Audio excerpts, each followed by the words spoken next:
Hi, everyone, and welcome to the Illustration Department podcast. My name is Giuseppe Castellano. In this podcast, I talk to folks in illustration, graphic design, publishing, animation, and other creative fields about their work, the lessons they've learned, and the bumps and bruises they've experienced along the way. In this episode, my guest is Lori Steele, literary agent and founder of SteelWorks Literary. Agents and other publishing professionals often say that they're looking for unique and fresh work. But what on earth does that mean? Lori explains. Among other topics, Lori talks about launching a literary agency amid concerns, from some, surrounding the health of the children's book industry. She tells us what she looks for in a children's book creator, and it's probably not what you think. And Lori shares a quote from Henry David Thoreau that every illustrator should hear. I hope you enjoy our conversation.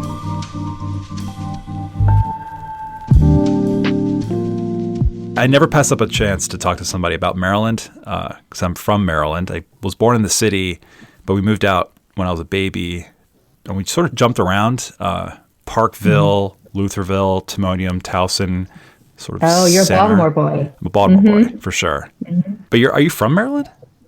So I was born in Baltimore, but What? I was born in Baltimore, but I actually grew up in PG County, which is, down closer to DC. Prince George's, for those who don't know. Yes, Prince George's County. Yep.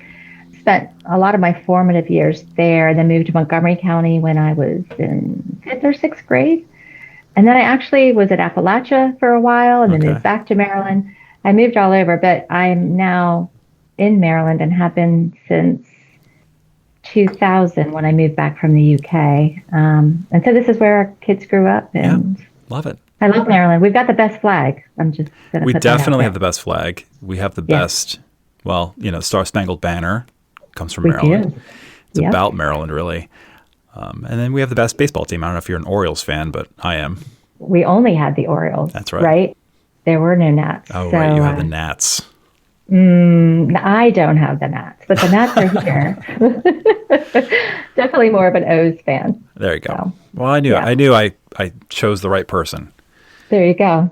Do you still serve on the illustration committee for the Association of American Library Agents? Affectionately known as It's the Literary Agents, American Association of Literary Agents. That's what I said. I didn't say that? I thought you said library. Sorry, Literary. I misunderstood. I'm a fast talker, I guess. Maybe I said library. I'll check back when I edit this, and if I said library, I'm just going to leave it in. I'll leave it in either way. Are you still doing that? And what does that role entail? First of all, you have to be a member of the ALA, which I am. And I joined, shortly after taking on my own clients. The illustration committee was newly formed in 2024. Yeah. And what we're hoping to do is just sort of elevate, we're called AALA, right? American Association of Literary Agents. American Library Association. Right. But it used to be AAR, and it's always been much more author focused, writer focused. Typical. Yeah. So I think that, we have a mission to sort of elevate professional understandings of working with art clients who work with books specifically. We're not art agency as much focused, although there's discussions about that. But we just had our first event in January, and that was sort of a panel of art directors who came in and talked to us about the process and, how they all sort of work similarly in some cases and different in other cases. And it's just a way of sort of just creating sort of a professional development focus for those who represent illustrators or agents who are considering representing them so that they understand better sort of the similarities and differences of working with a different group of creatives that are not writers. You obviously represent writers. I also see that you represent illustrators. Are they just illustrators, or are they all illustrators who write? Some of them are, at the moment, doing illustration-only projects as they work to learn more about also being an author. Some of my clients started out as only illustrators and now are author illustrators, so they're doing both. Gotcha. And then there are other clients who only want to be author illustrators. So I have like the full spectrum. I want to serve on an illustration children's book committee. Where do I find one of those? Just kidding. Speaking of books, SteelWorks Literary was founded in 2024. Something else that happened in 24. Per your website, the agency forges, quote, enduring partnerships with emerging, emphasis on the word emerging, and established authors, illustrators, graphic novelists, joined together in the pursuit of creating exceptional stories. Yes. A couple of words in there, emerging. And the reason I'm pointing that out is because when I talk to illustrators day to day, when I mentor them, this question comes up, not a lot, but it does come up occasionally. Do you have to essentially have experience, some kind of an experience? Do you have to be a published person to have an agent, to get an agent? And the answer is obviously to that is no. No. So there's Not that that I know. as a nice reminder for folks listening. You don't have to have, it's like, in order to get a job, you have to have experience with a job in order to get a job. Right. That's not the case.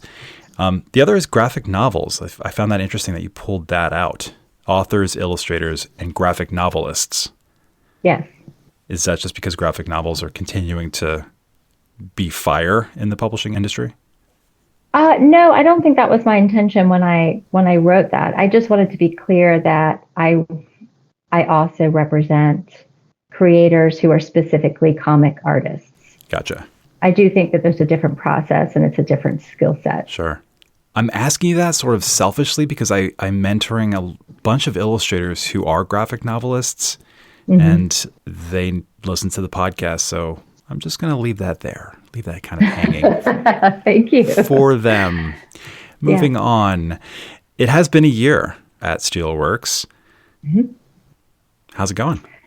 Great. Yes, I haven't quite hit a year. I think March 25th is I'm looking up at my whiteboard because I have it written down. That's when the LLC was officially Gotcha. on my paperwork. Okay. But I think I announced in sort of maybe April, May. I can't remember. Right. But I'm still very much in that first year of laying the groundwork. So for instance, in 2 weeks, I'm going to Bologna. So maybe by the time people hear this, I might be in Bologna. It's March 31st through April 4th, 5th, Right. something like that. Right. So, still lots of firsts, creating those systems and templates and everything that one needs to do in order to participate in a book fair like Bologna. But it's going great. I mean, we are growing slowly but intentionally. We've had some amazing successes, Society of Illustrators, Bologna Book Fair recognitions, New York Times, New York Public Library recognition, Caldecott on one of our book titles for one of our authors. Is that the one that Yuko illustrated? Shimizu? It is the one that Yuko illustrated, and it's absolutely gorgeous. Love Yuko, podcast guest. She's the best. Yes, she is the best. So we're looking forward to celebrating that in June up in Philadelphia at ALA. So, it's been a launch that has been surprisingly successful beyond my wildest imagination and dreams, but also it's just sort of a nod to the clients on our list who are extremely talented and hardworking and dedicated to their craft. I just learned just this second that ALA will be in Philadelphia. Yes. I'm an hour outside of Philadelphia. Yes, it's close by. It's so nice for us here in Maryland to just hop on the train and we're there. So I'm looking forward to that. I might crash. I'm going to crash. You should. You should come. I'm crashing. It'll be fun. All right. Done. So you have worked at other agencies prior to this. Greenhouse, Ravenquill, shout out to podcast guest Jackie Lipton, Red Fox. Your education is in this field. You advocate for practitioners in this field. You've been around, in other words. You've seen some things. Should we be worried about the health of the children's book industry? I think like any industry, there are going to be peaks and valleys, right? I'm more worried about the impact of politics on our industry at the moment, but I probably leave that at the front door and not say too much more about that. I like the way you said that. Yeah, leave it at the front door. Yeah, leaving it the area that we do. But look, there are going to be contractions and expansions, and there's some wonderful new imprints starting like Stone Fruit with Source Books, and Source Books is doing some really great stuff and setting a bar for independent publishers, which is fantastic. And then we have some contractions with some of the larger ones. And I think, like any investment, you've got to be looking at the long game. And if you go in thinking that, oh, if it's not good, it's not worth me trying to get in, you're missing an opportunity, right? So Right. I try to be as optimistic as possible because I think that carries through. And if you believe in a project, and if a project is good and stands out, it will find a home. Yep. I mean, it will. We still need books. As you mentioned, I'm a former school librarian, an educator, and I know what it is to have a budget and to have to buy books every year.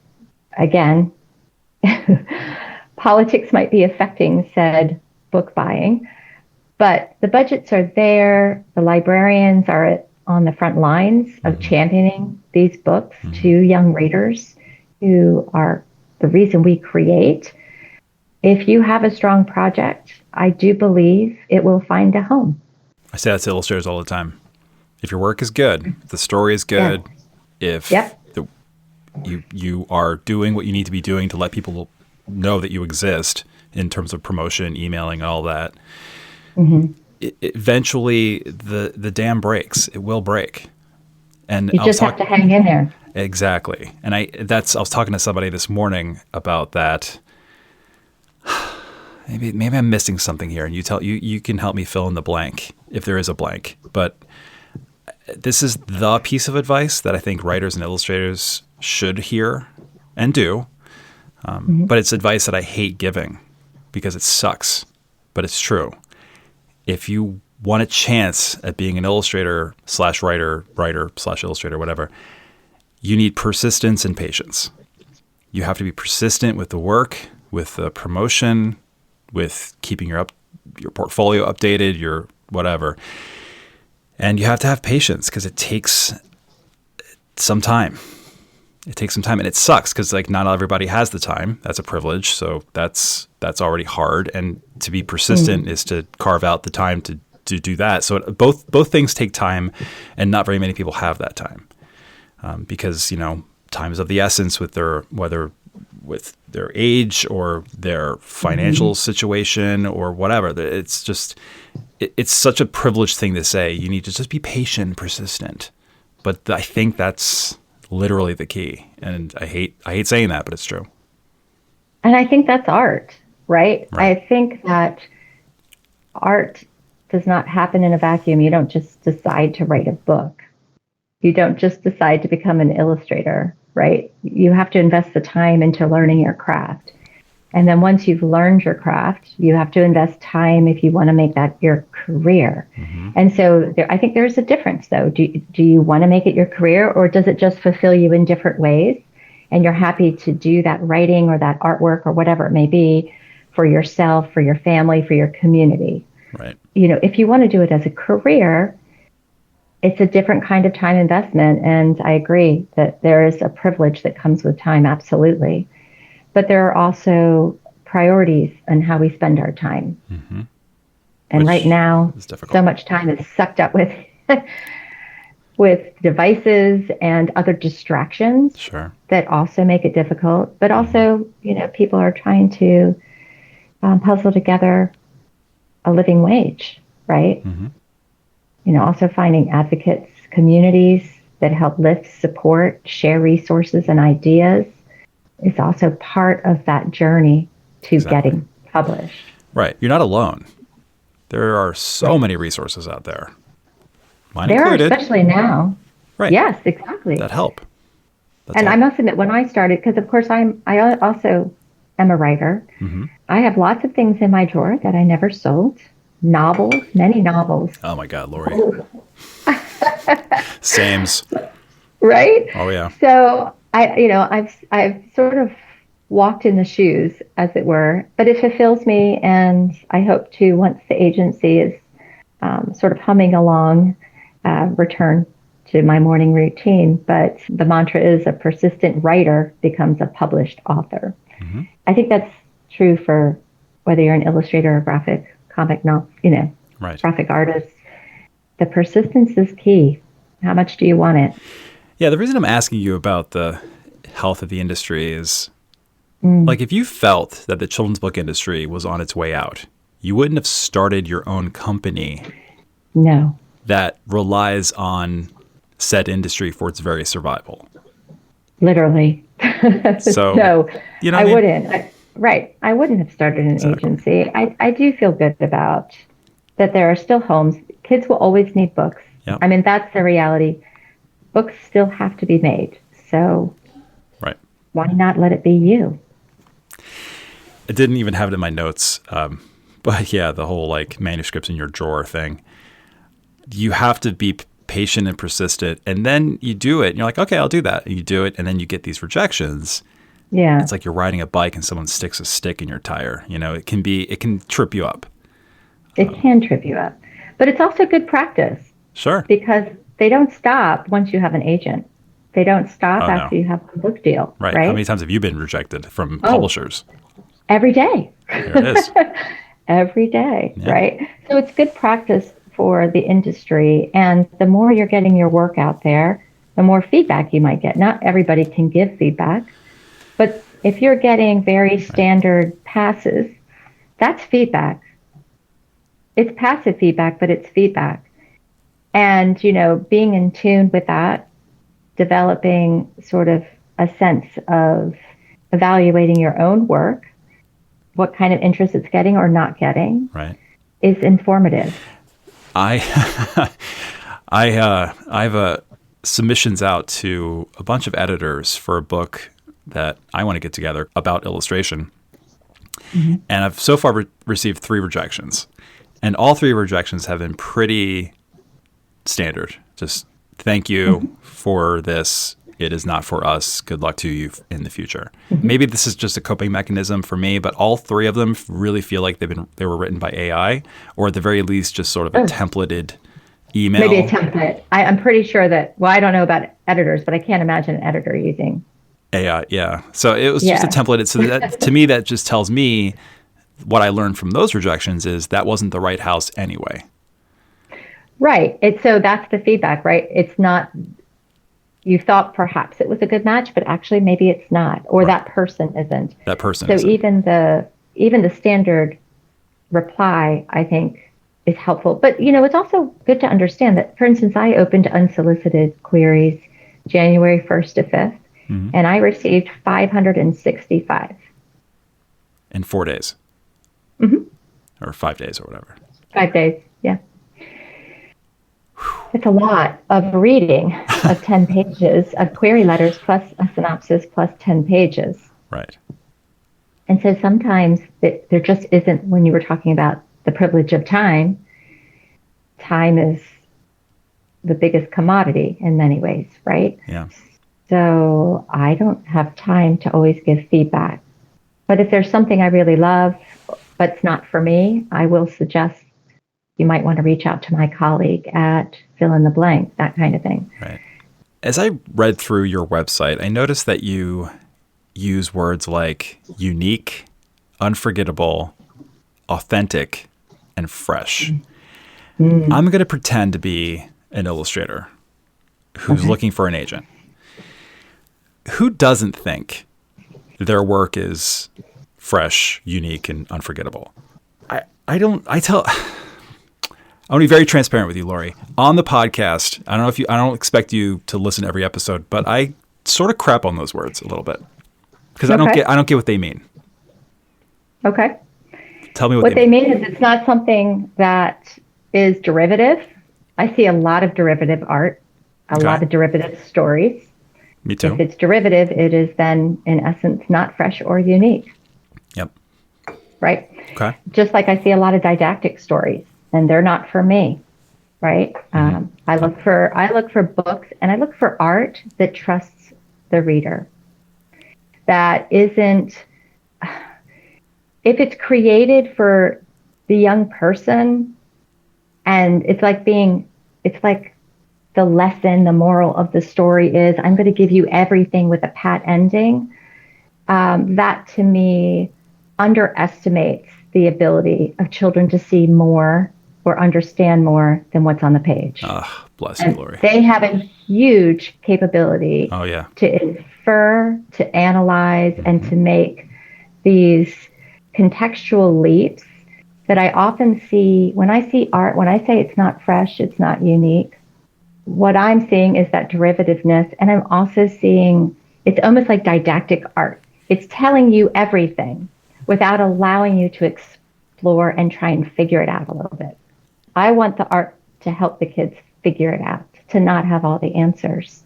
One of my big pet peeves in terms of like illustration advice and writing advice is that kids can't figure things out. They can't infer. They can't explore and problem solve. You have to explain everything to them. You have to quote unquote dumb it down because it's you know, it's for 3 to 7 year olds. They won't understand.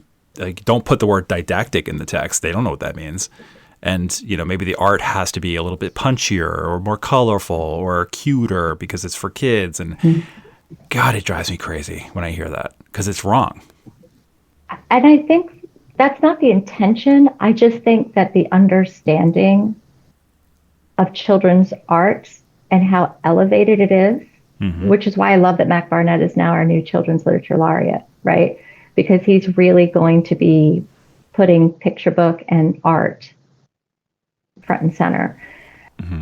If you've ever sat in front of a classroom of children and read a book, they will see things that adults cannot see. They will infer meaning that adults don't see on the page. And it's actually the highest level thinking skill, right? Where you are having to take text and art and you're having to somehow meld those two things together to create meaning. It's actually a much higher, say, thinking skill than, say, an early reader or a chapter book, which is telling you the story. And you're not having to put two different art forms together to create meaning.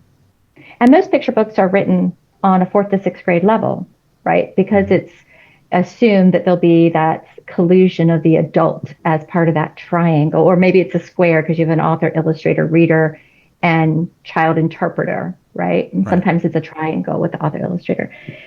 But the child is doing some really high level thinking there. And they are taking all those context clues, everything they've learned, and every time they return to it, which is why you need to have art that isn't too pat and straightforward and didactic. Every time they return to it, they see, they learn, they understand more. That's what I'm looking for. You mentioned, the bar is really low. Magic. Be wonderful, be great, and that's what. Yeah. You mentioned Mac Barnett, and there's a no shade to Mac here, but there's the announcement. I don't know who wrote the announcement or where I read it. Maybe it was PW. I don't know where I got it from, but it was a text that said, Mac Barnett is the new whatever. It was Caldecott medal winning author Mac Barnett becomes the new national whatever. And I mean, talk about drive me crazy. That shit drives me insane. Authors aren't the Caldecott medal winners. He is not a Caldecott medal winner. The illustrator is. The illustrator and the art are the winners. Exactly.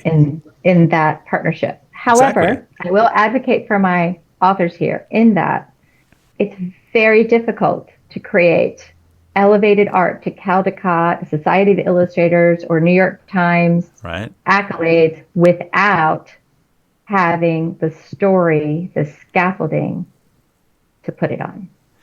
Yeah, but let illustrators have the Caldecott. You can have the Caldecott. All I'm saying is I do think that that partnership is important, and it allows the artists in that case to focus on the art because they already have this beautiful story to hang it on, and they're not trying to do two things at once. Sometimes they are. Sometimes they're doing both, and it's amazing and magic. But no, Mac Barnett is not the Caldecott winning author because authors aren't Caldecott artists. Exactly. They're not artists that can be considered. This podcast is produced by the Illustration Department, a global leader in online education for illustrators.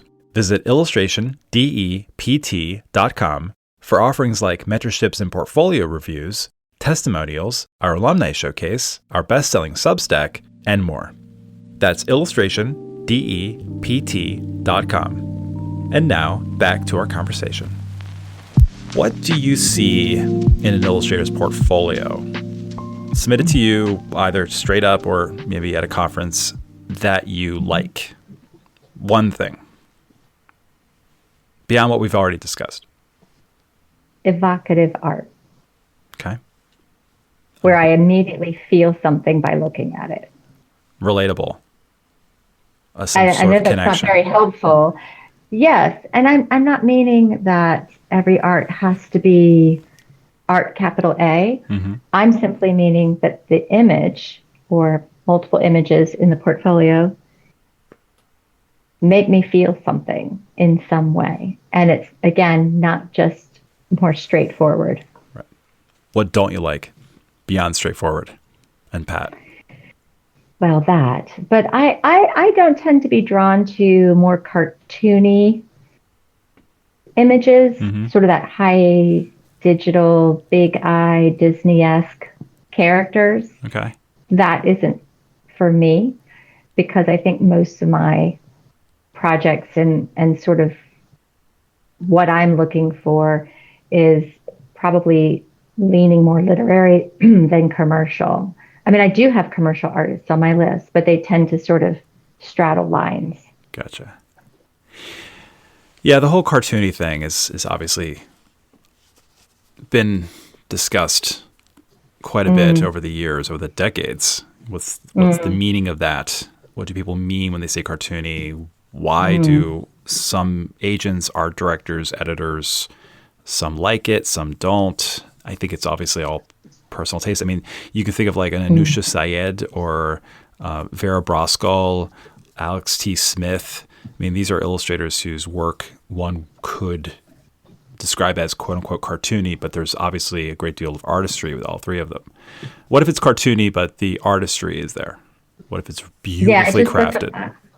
Alex T. Smith, just because that was the last name you said, just so I could see his art. Yes, but there's a lot going on in his art that feels, okay, fresh and unique. You don't like those words, but there you go. It's unforgettable.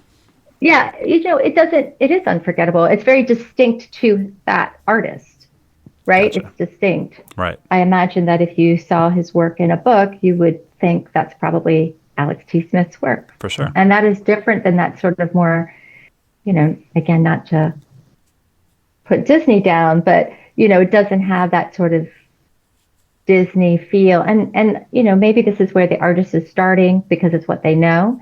And they still are on that trajectory of learning to define their own voice, artistic voice. Mm-hmm. But there's just so much. I get a lot of that. Yeah, I get you. Yeah. What would be one common issue / mistake / red flag that you see in portfolios? Oh, in portfolios. Mm-hmm. Ooh, what were you thinking? Query letters? Submissions. Yeah, which can be different. Forget my question. Yeah. Stick with that. Shall we? Yeah. That they haven't taken the time to know what I'm looking for. Okay. And it feels like a mass mailing. How does it feel like a mass mailing? Misspelled my name. Okay. That's a good example. Right. And then just a generalized letter, nothing that says, I took a look at your website, or I heard you give a talk, or I read your manuscript / your wish list. It's very easy. You Google me, you can find interviews, and yep. You can see the books that are out in the world or that have been announced, that at least provide a flavor for, what I'm looking for. And then I get something that's totally not aligned. That's a really easy way to get a fast no. And with me, it's easy because it's just me, right? But for instance, when I was at Red Fox, you could only submit to one agent at a time, and some agencies' submission policies are that a no from one is a no from all, because they will share out with their colleagues if they felt it would be a better fit for them. So I Right. just say research, research, personalize. It's a job application. Yeah. It's a job. Yeah. I tell illustrators when I'm helping them with their letters, you're asking someone to essentially engage in a long-term relationship with you. Right. It can be very personal. It's about your business. It's about money. It's about career growth. I mean, there's a lot of nerves, exposed nerves there. So it's like they have to feel it. You have to feel it with them. I mean, it's you're not just going like, "Hey, represent me." It's deeper than that. It is deeper, and it's a first impression. Like, it's also telling me what it might be like to work with this person. Are they going to respond professionally to art directors and editors? Like, how will they handle themselves? And if a query to me is not personalized, it looks like very little effort, then that's telling me a lot more than the query itself, frankly. Right. What if I wrote to you? I'm pretending to be that illustrator, and I submit to you, and I say, in that sort of whatever paragraph toward the end, I'm writing to you, Lori, because after visiting your website and reading more about you and your agency, and listening to some conversations that you've given with folks on podcasts or blogs or wherever, I feel that our tastes in children's book making align. For that reason, I believe that with your guidance, I'll be able to take the next step in my creative career. Great. Done. They're telling me they've done their homework. Yeah. Also, I see that you're from Maryland, and I wonder if you're an Orioles fan. If so, go O's. Even better. Yes. Yeah. I would absolutely write that. Yeah. They would immediately go into what I call my maybe pile. I put everything aside that I like. I'm very slow to respond. All right. So the things that I'm considering, I tend to put in a maybe pile, and then I go back to them. All right. So I don't care. If people listening, it doesn't matter if you're an Orioles fan, just throw in that. I'll know you listen to this podcast. There it is. I don't think I've ever talked about the O's to anyone else. Perfect. It's our thing, Giuseppe. Yeah. Oh my God. Can't wait. So I do mentor illustrators on a daily basis, and this has come up weirdly more of late. It comes up occasionally it has come up occasionally over the years, but for whatever reason, it's been coming up more and more. This idea that if you represented me, I'm an illustrator again, you represented me, you would prohibit me from emailing art directors. So there are agents out there who don't like it when the illustrators they represent email art directors. And that, to me, is insane. Now I want to ask you if you do that, and you're going to say yes, and then I'm going to be very embarrassed. So no, I don't do that. Anytime that my clients are going to reach out to the industry community, whether that's editors or art directors or whatever, they just shoot me a note to say, hey, I'm sending out some postcards. Here's where I'm sending them. Do you have any other suggestions? Okay. Like, for instance, I happen to know that Brian LaRasa likes to use his contact form. He prefers not to have postcards mailed to him or emails, right? For instance. Well, that's a problem. It is in lockstep with me, though, because it would seem really silly if I had just sent an illustrator update to a group of art directors, and I'm not knowing that my client had either just emailed them or was going to do so the next day, right? Right. Because what we don't want to do, and I love art directors, but they also get a lot of emails, and they have said to me in the past, like, too many emails. So you also want to be respectful of their time. So if I'm sending out an update with a flyer or a new lookbook, like I just sent out my lookbook on Friday, love it. It would not be great if 3 of my clients were also sending the same information with the same images on the same day, right? So it's all about coordination and communication. I'm happy for them to advocate for themselves, honestly. They do so on the monthly Kidlit art postcards, on Blue Sky and Instagram, and we can talk about Blue Sky maybe at some point because we're definitely migrating that way. They send emails, and I actually provide the addresses for the publisher addresses for mailing physical postcards, things like that. But I'm pretty proactive with email, and my clients know that. So they do things in different ways. And we do that by having open, transparent communication. So we're not sort of reinventing the wheel, right. And we're also not annoying anyone, right? Because we want to be respectful of everybody's time. So everything you said sounds right and makes sense. And I'm trying not to be jokey or, I don't know, a little glib or jerky or whatever here. That makes sense. 100%. I get it.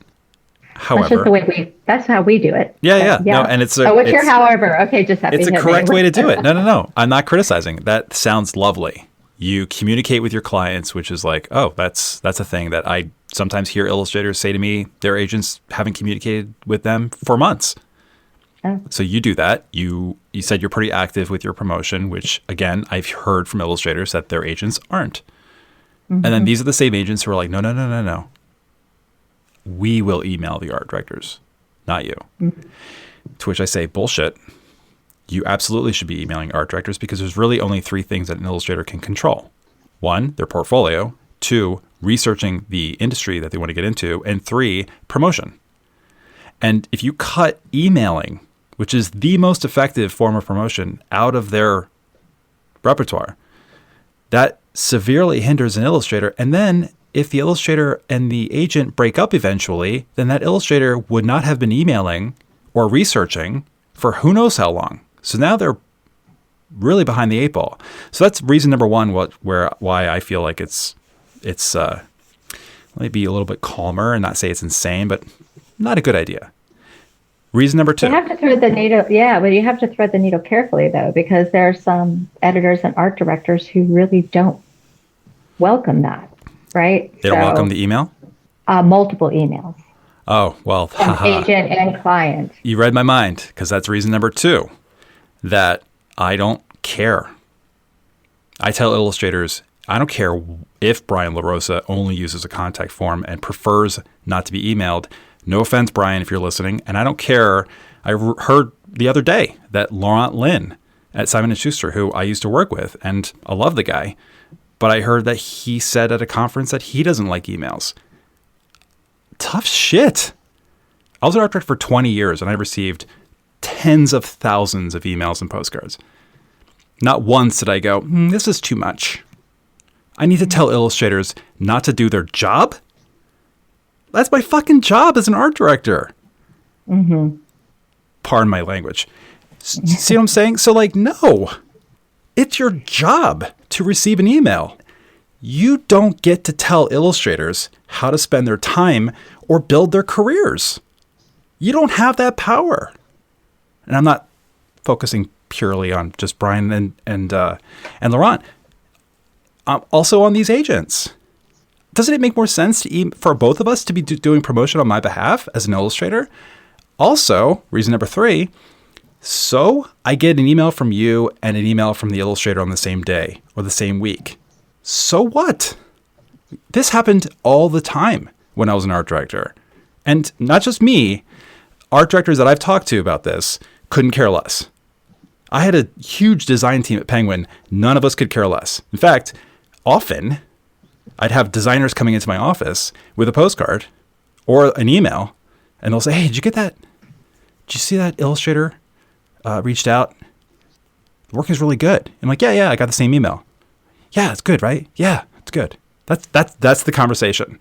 Not, oh my God, they emailed you and me at the same time, and I just got an email from their agent. That's lame. I mean, this stuff, another thing that drives me insane. How dare they tell illustrators how to promote their work? It's so gatekeeping. And then I'm sorry, Laura. Gatekeeping, but it also can be seen as managing their work, right?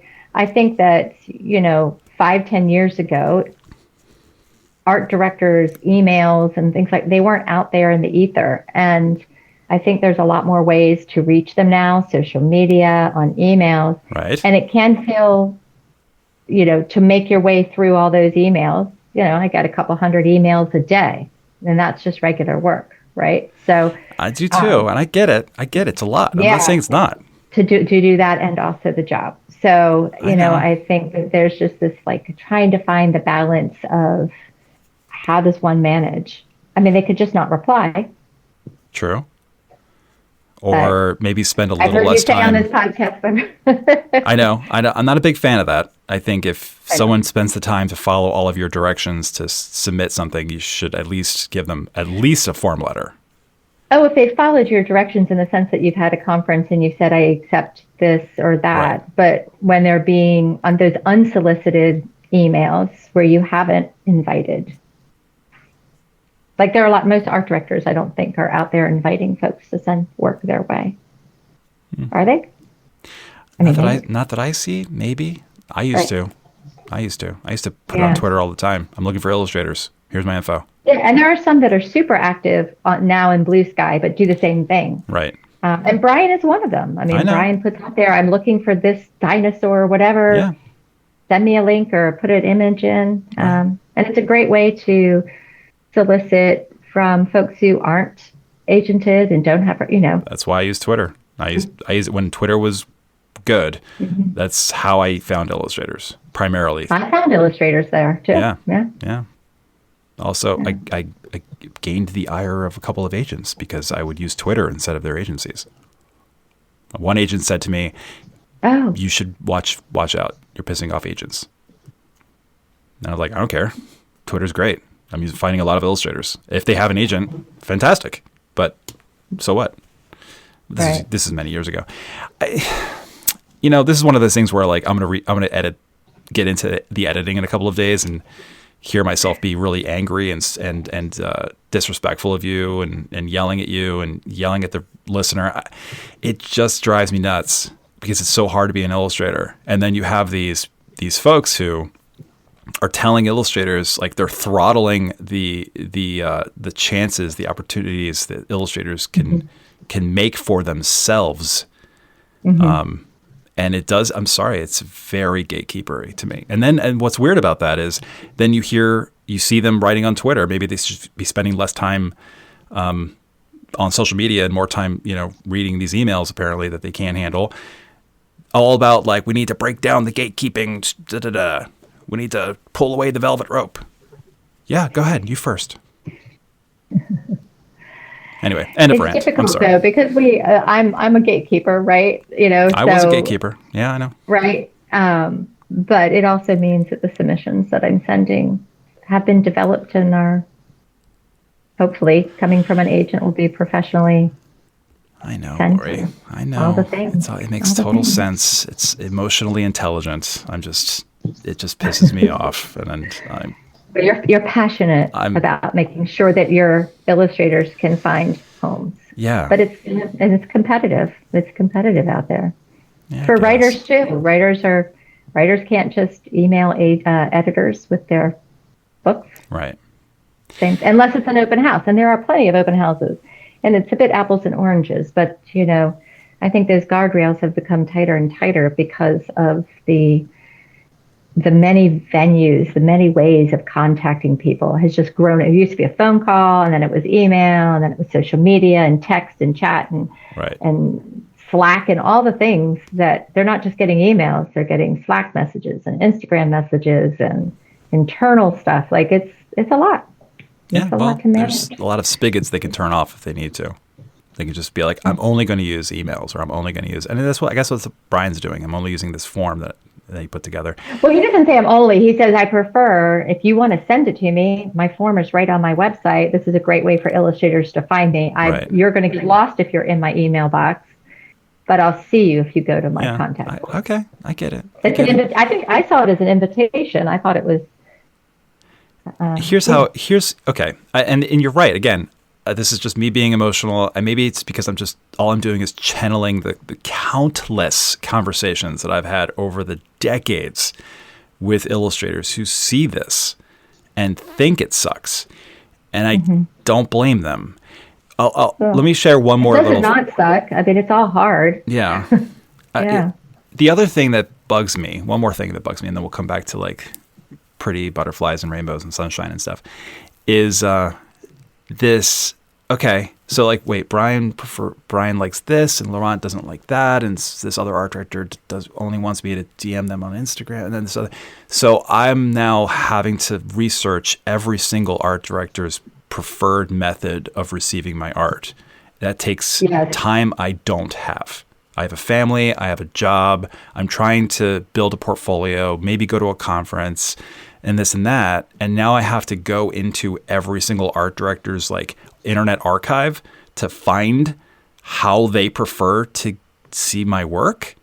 Again, I don't know about internet archive, but well, I mean, it's like I said earlier, it's like applying for a job, right? You're not just going to mass mail out a bunch of job applications. You're going to go into that website. You're going to research the company. You're going to find out what materials they want, and then you're going to tailor your resume. You're going to tailor your resume and your cover letter to that particular employer so that you stand out, right? Yep. If you're just sending it out without researching, you're also, I think, probably lessening your chances of being visible, because if said art director or editor or however your agent, any of these quote unquote gatekeepers, if they have submission guidelines, which are pretty, like mine are really clear, they're right on my website. You just have to go to the website. Right. If they aren't following those, that, as I said before, is setting up like that's the first impression.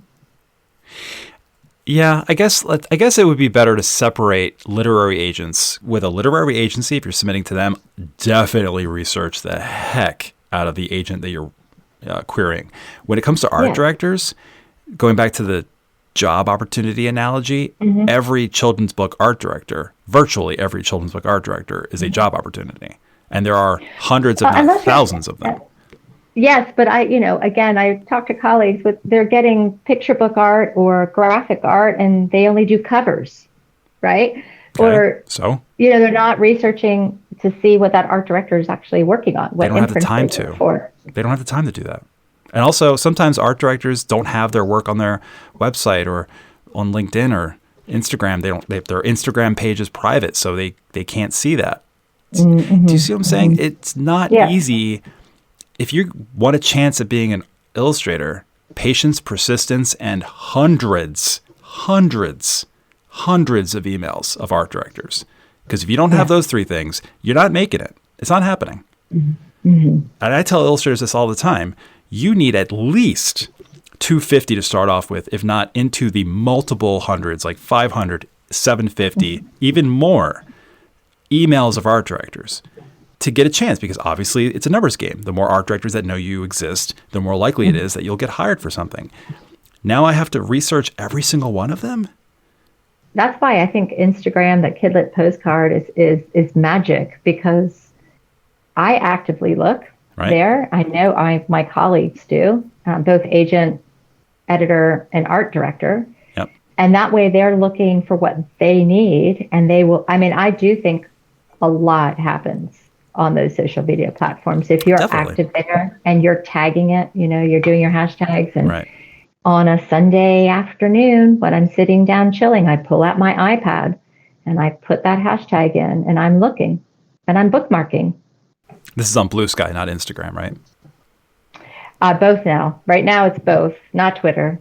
Right. But I am trying to get more and more over to Blue Sky. There's certainly a lot more happening than there was even just a year ago. Right. Are you on there, Giuseppe? Are you active on there? I was there for a month in December. I gave it a try, and it was fine. I just didn't have it in me to start a whole to do it all over again. Social media thing. Yeah. I got you. I deleted it. Yeah, I just don't love Meta's policies. I agree. So I know there's that. It stinks. But I am most active on Instagram, and that is where I'm still looking for. Right. I'm just looking all the time in both places. Yeah. Social media doesn't make sense, except for Substack. Substack makes tons of sense, and everyone I should do go enjoy over there. Substack. Yeah. Subscribe to Notes on Illustration. That's all I'm going to say about that. Anyways. Yeah, I know. This is one of those where I'm definitely going to regret the last 25 minutes of yelling and whining and stuff. But I hear it all the time. I hear it every single day, and I totally get it. I don't not get it. I get why it's frustrating to all of these rules and guides, and again, art directors, not literary agents, art directors. It's I don't know. It's a little like, you don't get to tell me how to run my career. Like, we're not working together. It's just a weird power trip that everyone, it sounds on the surface like, oh, that's so helpful, but no, it's a little bit of a power trip, if I'm being honest. Sorry, Laurent or Brian, if you're listening.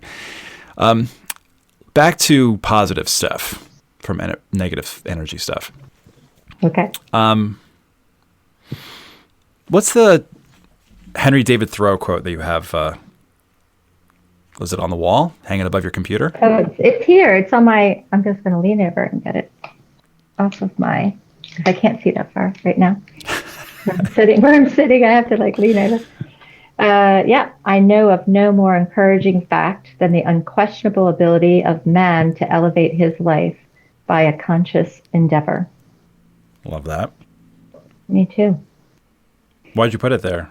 I put it there because it hangs right below the number 426, which is the amount of rejections that Kate Camillo got before she got her first book deal. 426. Or 427. Yeah, I have to rewrite the card because it fell off. Yeah, 427. At least, 426. right. Yeah. It reminds me, agenting isn't also easy work, right? You have to be a little scrappy and work hard for your clients, but also be looking for new talent and, doing your best by all of them. Yeah. This quote just sort of encourages me to keep working. Like, just keep working hard. If you make it a conscious endeavor, if you have a vision, if you have a dream, if you have a goal, you just day by day, keep working towards it. And your chances of getting there are a lot better than if you just keep hoping for it, right? It's the conscious endeavor. That's the elbow grease. That's a really beautiful way of saying you need to put the elbow grease in if you want to create something important, beautiful, and meaningful. It doesn't happen by just thinking about it. Man, I could have ended the episode right there because that's beautiful and amazing, and I love it. And definitely how I like to live my life is just sort of one every single day, just chipping it away, chip away. And it works. It really does work on many levels. It does work. Work-wise, mental health-wise, physical health-wise, everything. Just chip away every single day. Be really consistent about it. But I will not end the episode there. I will end it with asking you this question. What would you say to people listening, illustrators, writers, both? Piece of advice, a word of wisdom, last words that you'd like to leave them with, a little bit of insight, word of encouragement from you to them. I think that we can spend a lot of time thinking about getting our portfolios out there and marketing ourselves and being on these various social media platforms and building relationships. But really, when it comes down to, is the art. So looking at that very precious commodity of time and deciding to put it into the art first, fill up the well of craft, and then focus on the marketing, and then focus on getting your work out there. Too often, artists of all kinds, writers or illustrators, are so desperate for the representation, so desperate for the deal, that they are, undermining their own success by sending it out too soon, by not focusing on what's important, which is the art and what you're trying to say with it. So I would say, limit your time, and the larger chunk of that time put towards your art, and then set aside a short amount of time every week to get it out there. But make it a more regular, lower key thing, and then the large portion of your time put into your art. And that doesn't mean just making the art. It means learning about the art, reading the books that you aspire to create, taking the classes or the mentorships. It's not just doing the art, but you do have to do the art. If you're sending out the same portfolio week in, week out, and you're not always creating, the well will run dry. So where does the time need to be? The time needs to be in the art. I truly believe if you elevate your craft, you create something meaningful, something beautiful, something that's important, that has something to say artistically, it will find a home. To learn more about SteelWorks Literary, visit steelworksliterary.com. If you find value in this podcast, you can support it by subscribing to my best-selling Substack. For $5 a month or $50 a year, you will access hundreds of articles on the art, practice, and history of illustration, unlock bonus podcast episodes called Extra Credit, and connect with other members of the ID community. Join me on Substack by visiting illustrationdept.substack.com. Thank you so much for listening. Until next time.